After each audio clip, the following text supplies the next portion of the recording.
Hey, what's going on, guys? Alright, so today I've decided to make a totally different video to what I would usually make. Unfortunately, this video is just going to be me talking, so if that's not something you want to listen to, then that's fair enough. But today, the reason why I wanted to make this video is because I get a lot of people asking me about what I'm training for, what's the next thing that I'm getting up to. You know, because basically what I started off doing and what I've always done is bodybuilding style training, just mainly to just gain muscle. That's been my absolute goal since the start. So I'm going to talk a little bit about that. And then obviously I went and transitioned into going through a phase where it's not that I stopped enjoying training. I think I just started to get a little bit bored of just doing the same thing. So I decided to start training for endurance type competitions, such as I did a swimming race for Red Bull, I did a sprint triathlon, I did a full triathlon, and then of course all the other stuff that I kind of did around that, so like a lot of boxing training and a lot of just generally high intense type training rather than lifting weights as a main goal. So yeah, and then now I've transitioned back into bodybuilding, and I'm going to talk a little bit about all three of those sort of phases and what they meant to me and sort of like where I'm at now and what my new goals are. So let's start from the beginning. So at the beginning I was very skinny as a young child. From like 16 I was always that kind of skinny young lad in school, one of the ones that was just really thin. I was actually quite good at football, so yeah, I started playing football when I was young, so I generally had a thinner physique. And then growing up, I got introduced to weight training. Now I got weight training when I was about 16 years old. Started off in one of my friend's garages back up north, and we were just lifting weights, not really knowing exactly what to do, not really taking anything that seriously. So obviously I didn't know anything about diet or nutrition either then, so that was it really. Anyway, it progressed on from there. After like months and then even into like the next couple of years, it was just generally getting better and better at training. So I actually eventually signed up to a proper gym. I think it was just a pure gym. And then obviously, you know, once you start training properly, I started to understand nutrition a little bit as well. So I knew that I had to eat a lot more than what I was eating. And I started to understand that I had to eat protein and what carbs meant after training. So yeah, after, you know, a couple of years, I started to get a firm understanding, to which then I went into my first junior or teen men's physique show, and this was the Miami Pro, and I did this when I was 19 years old, I believe. So yeah, from 16 to 19, there's quite a big gap. So yeah, 3 years gap, to which I was able to then build enough muscle to where I felt like I was good enough to get onto stage, and I did okay. I came fourth. So yeah, obviously in that time period I was very dedicated to training and bodybuilding.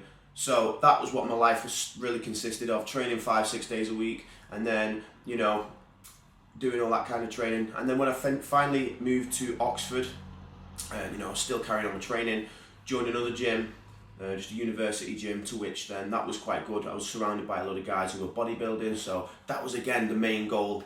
So after that, I basically, you know, that was my mindset, that was it. Right, we're going to get massive, we're going to build a load of muscle. But then I just kind of fell out of love with it. And the reason why I think I fell out of love with it is that one problem I've always had is I've struggled with injuries, and that's now what I've learned now as a trainer and just generally over time, is that I've learned that I compensated so much for like different muscles. So if I was training legs, I would always overcompensate with quads, which led to a knee injury. I realised that from sitting down for a majority of my life in an office, I was having very brought forward shoulders, so I had to learn to retract my shoulders and stuff like that. And then obviously I had to learn how to do mobility, and then I had to learn how to strengthen all these small little muscles in the surrounding areas, to which then I was actually able to kind of avoid injury. But by this time I'd obviously started to look at and be inspired by other big athletes in the industry. So one of these was Ross Edgley. He was an absolute inspiration. Now if you don't know this guy, this is the guy that swam around. I think this is where it all started actually, the love for different stuff. Yeah, so Ross Edgley is a guy that's he's just an incredible athlete. He is like an all-rounder. He's in great shape. He's done all sorts of crazy challenges. He's like pulled a marathon with a mini, you know, a mini attached to him whilst running a marathon. Yeah, it's pretty impressive. Climbed a rope for 24 hours. He also did other stuff like did a triathlon. Yeah, a triathlon. So he did a full triathlon with a tree attached to him. So yeah, the list goes on. He's just incredible. So he decided to swim around the UK, right? Yeah, the whole of the island. He decided to swim around. So Red Bull actually vlogged this whole thing, and I followed this for months and months and months. And then I literally watched it from episode 1 to episode whatever it was, to the point where he got his last destination was Margate. So he started in Margate, finishes in Margate to know he's completed it. Now he put something on Instagram and he said, I'm looking for 300 people who have been following my journey to swim the last mile in the sea in November. All right. So obviously I was thinking, holy shit, I want to do this, you know, but I can't really swim. I used to swim when I was a kid, but you know, in terms of swimming now, I've got no technique anymore. I've got no stamina for swimming. So I was like, oh shit, what am I going to do? So I decided, you know what? I was very hesitant. The applications went online and I was like, all right, I've got to do it. Anyway, I did it. I waited at the computer at 9 a.m. on like a Tuesday and boom, signed up. So I was now one of the 300 people that were going to swim the last mile in the North Sea and basically get to where he was going to get to in Margate. So I would go down there, I would get ready and swim the last mile. So I was like, right, that's what we're going to do. But first, I need to know how to swim. All right, yeah, exactly. So anyway, I basically decided that, right, I've got to start swimming in the local baths and I've got to maybe possibly find an instructor. So anyway, I found an instructor. Her name was Elizabeth. She was great. So I had about 2 swimming lessons with her, and then I learned how to swim again. And basically from there, I was literally going in the pool 4 or 5 days a week. See, the thing is with me, once I get something that I want to do, I will do it, and I'll do it to its best potential. I won't take time, and I won't be like, oh, I can't be arsed, because I've not got that mindset. There are times when you can't be bothered doing something, but I'll always make sure that I have time and I have the energy to put into these things. Okay, so anyway, I did this mile swim, and you know what? It was fucking hard, right? So I got into the sea, it was freezing. I was like swimming out as in my wetsuit. Never wore a wetsuit in my life. Getting out into the sea. Anyway, so I got out. It was half a mile there, half a mile back. So out there was really hard, against the waves, in the cold, against the wind. Just didn't know, like, I actually couldn't put my face under the water as well. I hadn't done any open water swimming, which was the problem. So swimming in the pool, it's nice and hot, you know? But when I got there, I was swimming, and I basically got to where Ross was, and I even got a picture of him. I think I'm going to put a picture on the screen now. Bang. Yeah. I put a circle around it too. That was me with Ross in the sea, and I was absolutely made up. Okay, so let's cut a long story short. I finished the mile swim. So what's next? The next event that I decided to do was a Red Bull Neptune Steps event, which was an event in Glasgow. This was the hardest one I've done up to now. And basically we had to swim over 7 locks, and each lock was, you had to swim through a certain amount of water until you got to the lock, and each lock was covered in, I don't know, rope or ladder, and you had to get through the lock, climb over it, get through the next lock, and then kept doing that for 7 times. Each lock was different heights, but each one of them had water thrashing in your face, which was freezing. All right, so basically going from not being able to swim in like what, October, to doing a mile swim in November, to then doing Neptune steps in March, it was pretty impressive. All right, so yeah, after that I kind of fell in love with the endurance, the cutting edge sort of training, which meant putting your body through the limits. Bodybuilding's always about, it's about precision, it's about time, it's about, you know, consistency. And I love that, but it's also a lot different to endurance training. Endurance training is all in there. If you want to go and run a mile, it's up to you to be able to finish that mile. It's easy to stop halfway if you're on a treadmill and just give up and go. So yeah, that's what I learned. This is the strongest tool whenever it comes to any endurance sport, and I'm pretty sure everyone would agree with me who has ever done anything like that before. Anyway, so I did this, and I'll tell you what, it was the hardest thing I've ever done. It was freezing. My hands, they were like, I couldn't feel them, climbing over this thing, and I had water thrashing in my face. I was looking up, I was feeling like I was drowning, and then I was looking down, I couldn't see anything, so I had to put my head through the water and climb up, but I couldn't feel my hands or my feet. So yeah, it was pretty hard. Anyway, we did it, all right? We did it, we smashed it. I wouldn't say smashed it, I did pretty shit, really, in terms of where I placed. I probably came like, bottom 10, but I don't care. I did it. That's all I wanted to do. I wasn't there to win it. I was there to do it, and I went, and I felt amazing after it. So after this, I was like, what can I do next? So I decided to do a full triathlon in Pembrokeshire on my 23rd birthday. So a full triathlon is 42 kilometre bike. Sorry, I'll start from the swim. 1.5 kilometre swim, 42 kilometre bike, and a 10k run. So yeah, that was what basically a triathlon consists of, a full one, Olympic size apparently. So the swim got cancelled because the wind was unbelievably strong, and it was so hot. It was so hard to even it was hard to even walk in the wind. Never mind swim or bike or run in the wind. Anyway, so the swim got cancelled, so it ended up being a duathlon. So it was like a swim, it was a run, bike, run. So it's 3.5 kilometre run, 42 bike, 10 run at the end. All right. So I'll tell you what, I got on that bike. The first run fairly easy, 3.5k, smashed it. Got on that bike, and I kid you not, that was a test of mental strength to my absolute capability, honestly. So when I was cycling uphill, it was basically just so windy. I was putting so much effort, my legs were on fire, my lungs were on fire, my heart was hurting, and all this what I was doing was moving like 2 miles an hour because the wind was so strong and I couldn't believe it. Anyway, so I was like pushing so hard to get through it. Anyway, I got through it.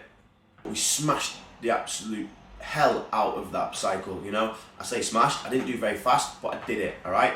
Got off the bike, put my shoes on, and then next thing you know, I was like, right, this run, it's got to be quite simple. Pembrokeshire's a hilly place, man. I don't know why I did that for my first one. Anyway, get off the bike, start running, realise that my legs are like jelly. Oh, absolute jelly. Honestly, couldn't even, mate, it was hard.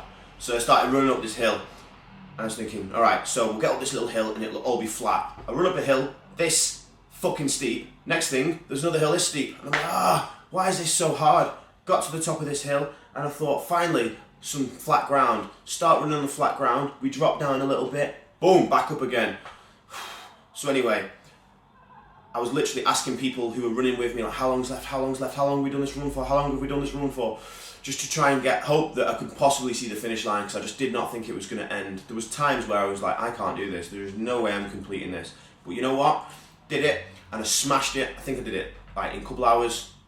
And I got through to the very end, and it was the most rewarding feeling that I've ever felt.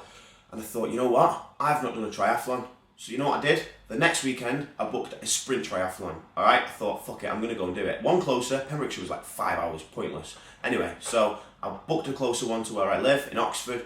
And I thought, you know what? Let's do it. So let's go. Drove down, 5 in the morning, 4 in the morning even. Got there, nice, brisk cold day. Got my wetsuit on, smashed the swim, smashed the bike, and I smashed the run at the end too. Bearing in mind, it's only half the distances of the triathlon, so it wasn't as hard. But I tell you what, I did it in 1 hour 20, 26 or something, and in total I came like 20th out of like 100 people. So considering that I left a week break, I did that, and I tell you what, I fell back in love. I was just like, I fell back in love with training. I thought, you know what, all this training has paid off now, and I've just smashed it. And then I thought, what's next? So so this is July. Now we're in November.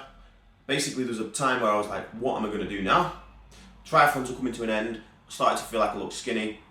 I started to get a bit sort of down about the way I looked. I was very lean, but I wasn't happy, and I struggled to put on muscle. I wasn't eating enough.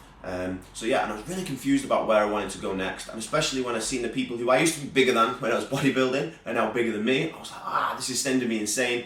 So I started to try and get back into weight training again. I thought, you know what, fuck it, I'll give it another go. And I thought a lot differently this time. I started thinking about more practicality with training. I started thinking about like how I can be more efficient with my eating, how I can do things better, and I did. And for about 3-4 months, even up until like what we're in now, November, even up until October, I was struggling to even put on any weight. I think my metabolism must have increased. Basically, I was just literally putting in the calories, but I wasn't really tracking them. And then I was like on and off with training, and I was like training a little bit, losing faith again, thinking what I want to do next, really getting pissed off with myself, thinking what is next in my life. And then I thought, you know what, I'm going to invest in a coach. So now I'm in a position where I've invested in a coach. I'm hoping that I'm going to be competing in early next March. All right, so I can get that done, and then I'm going to be leaving the UK and I'm going to be starting my worldwide travel ventures, and I'm going to be hopefully moving to Australia. However, before then, you're going to see a lot of content of me prepping for this next show. So I'm hoping that I can basically put on a bit more size. I can basically, build more strength, build some dense muscle, really get a firm understanding of my body again, and I've just fell back in love with bodybuilding now. I fell in love with the aesthetics that comes with it. So yeah, guys, that is what's next for me. So that's basically what I've been through. So one thing I've learned from this is that you shouldn't get too caught up about what training you want to do next. I think you should just do it, because I've done it so much where you're thinking, why am I going to do that? What if this happens? What if this happens? And you know what? Nothing is bad about changing your training. You learn so much about your body. You learn so much about your mentality. You learn so much about how you can push your mindset. I was a bodybuilder who couldn't swim, and I was doing triathlon 6 months after, So yeah, that's basically what I've been through, and I am super, super, super happy with my journey so far. And the aesthetics that are coming back now are building as lean muscle. So it's not like I've lost anything. I'm just gaining now more sensibly. So yeah, guys, I hope you take a little bit away from this video, and if you do, great. If you don't, well then thanks for watching and watching me for however long I've been recording. But yeah, so all of these videos that I've also done are all on my YouTube channel. So if you want to see my first competition, my second competition, my triathlon, all that kind of stuff, go and check them out, guys. And I hope you've enjoyed the video, and I'll be making a lot more content because I've got a new camera. So guys, stay tuned for more, and I'll see you all again.